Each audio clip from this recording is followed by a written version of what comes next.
Hello दोस्तों, story line wise channel में आपका स्वागत है। आज की हमारी कहानी है नौकरी करना कोई खेल है सासू माँ, जो कनार शर्मा जी द्वारा लिखित कहानी है। अरे विपुल बेटा, इतनी रात हो गई, तुम अभी तक लैपटॉप में आंखें गड़ाए बैठे हो। ये बिल्कुल अच्छी आदत नहीं बेटा, चश्मा लग जाएगा।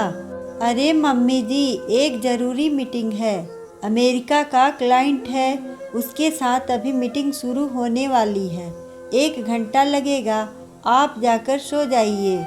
नहीं नहीं, इतनी रात को काम मत किया करो, जरा सोचो बेटा, 1 डेढ़ घंटे बाद सोओगे, फिर सुबह तुम्हारी नींद देर से खुलेगी, फिर ऑफिस जाने में दिक्कत होगी, चिड़चिड़ाहट होती है। चलो बंद करो।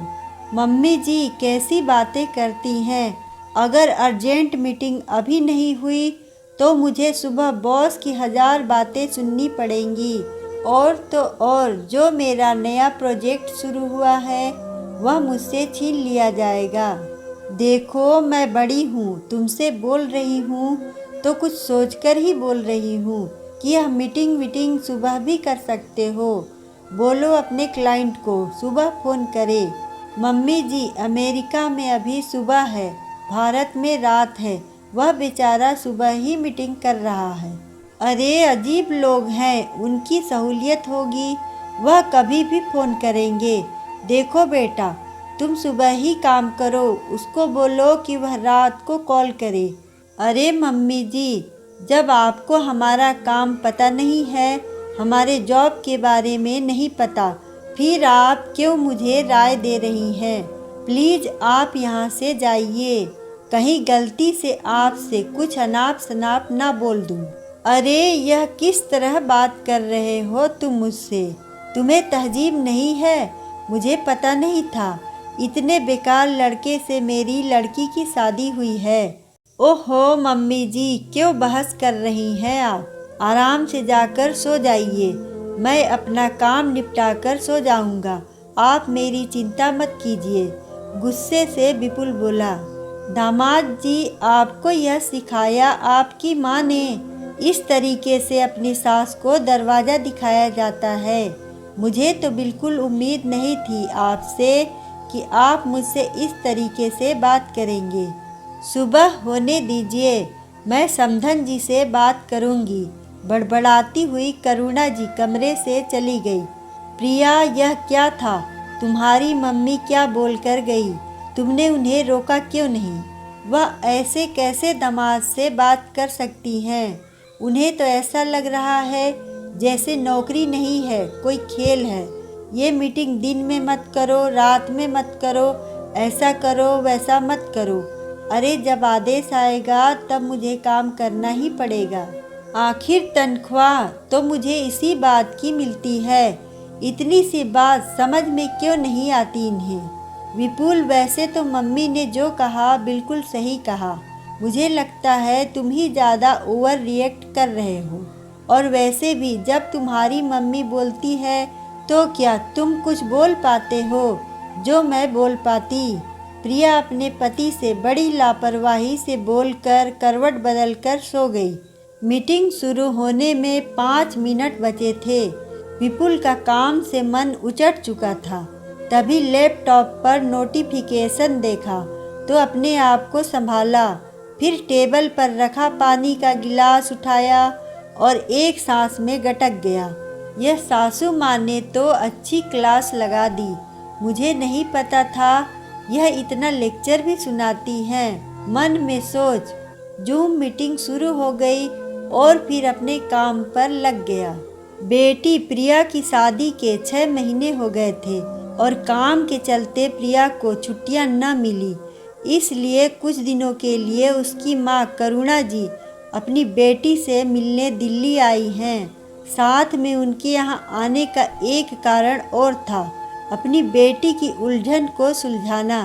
सुबह जब देर से विपुल जागा, हाथ में कॉफ़ी लेकर बैठा ही था कि उसकी सास करुणा जी ने उसे फिर छेड़ते हुए कहा, अरे बेटा, सुबह के 10 बज रहे हैं और तुम अब उठे हो। मैंने पहले ही कहा था रात में मीटिंग मत रखा करो, पर तुम नहीं माने। अब बताओ कब समय पर तैयार होगे, कब ऑफिस जाओगे? तभी बेटे के लिए भीगे बादाम छीलकर उसके सामने रखते हुए समधन की बात सुन सुरेखा जी ठुनक कर बोली, बहन जी कैसी बातें कर रही हैं आप? मेरा बेटा एक मल्टीनेशनल कंपनी में काम करता है। कई बार उसकी रात की मीटिंग भी होती है। बड़े बड़े देशों में उसके क्लाइंट हैं, तो देर सवेर तो होती रहती है। यह पिछले 6 साल से नौकरी कर रहा है। इसका तो रोज का है। जब इसे कोई फर्क नहीं पड़ता तो आप क्यों चिचिड़ा रही हैं? मैंने सुना कल रात को भी आप उसके कमरे में जाकर इसे डिस्टर्ब कर रही थी। मुझे समझ में नहीं आता, जब आपकी लड़की भी पिछले 4 साल से काम कर रही है, फिर आप कैसे अपने दामाद को इस तरीके से डांट सकती हैं? रात बेरात काम करना तो इस बेचारे की मजबूरी है, वरना कौन नहीं चाहेगा 9 से 5 की नौकरी कर आराम की जिंदगी जीना। आपको तो अच्छे से पता है, यह मल्टीनेशनल कंपनियों में काम ऐसे ही होता है। प्रोजेक्ट हेड सिर पर नाचता रहता है। बेचारे बच्चे जैसे तैसे अपने प्रोजेक्ट पूरे करते हैं।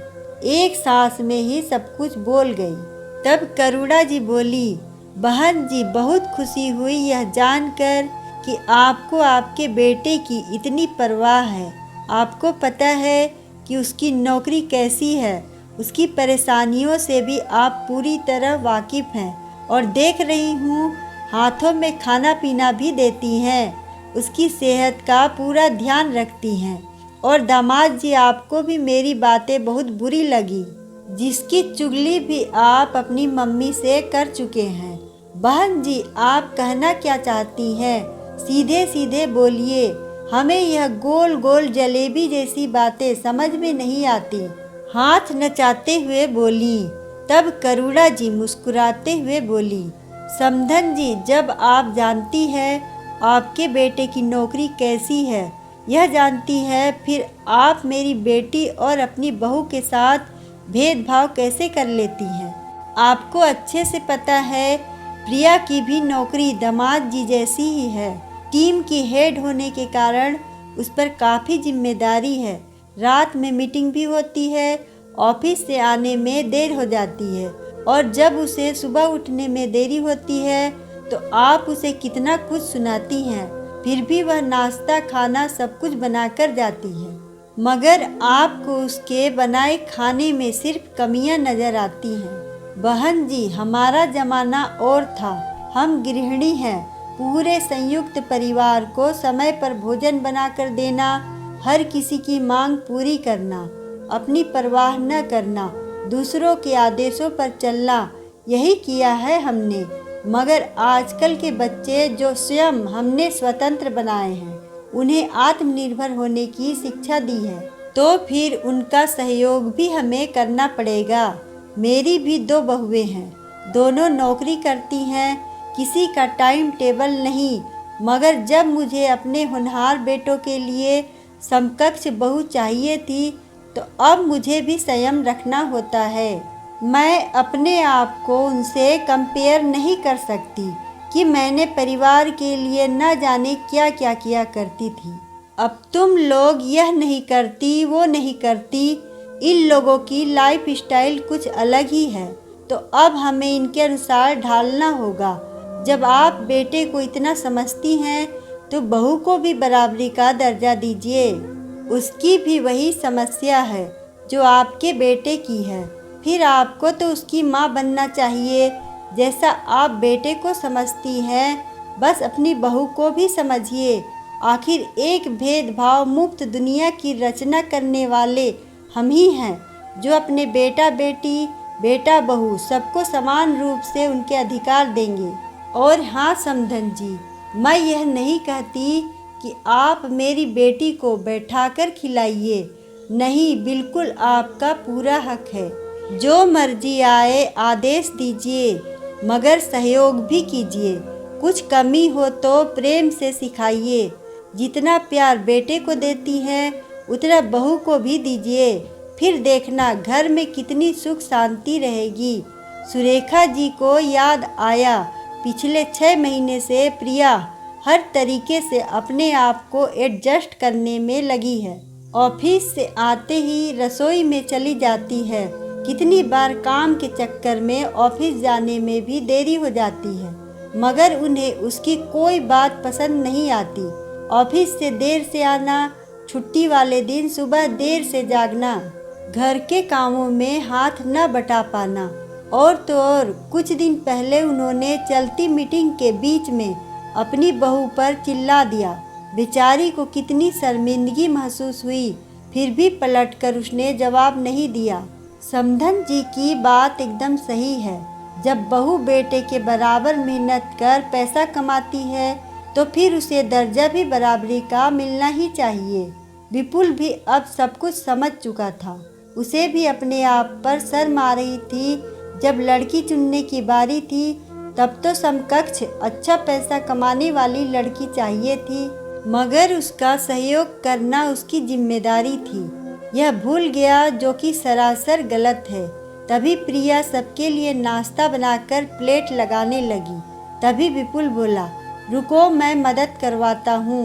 तभी सुरेखा जी बोली, बहू तुम पोहा का डोंगा यहीं ले आओ, सब साथ मिलकर ही खाएंगे और खाने की चिंता तुम मत करना। आज मैं और तुम्हारी मम्मी मिलकर कुछ बढ़िया सा बनाएंगे। सुरेखा जी करुणा जी की तरफ देख बोली, क्यों सही कहा ना? जी बिल्कुल सही कहा। दोनों एक दूसरे को देखकर मुस्कुरा उठी। अगर आपको कहानी अच्छी लगे तो वीडियो को लाइक करें, चैनल को सब्सक्राइब करें और कमेंट में बताएं कि आपको कहानी कैसी लगी। धन्यवाद।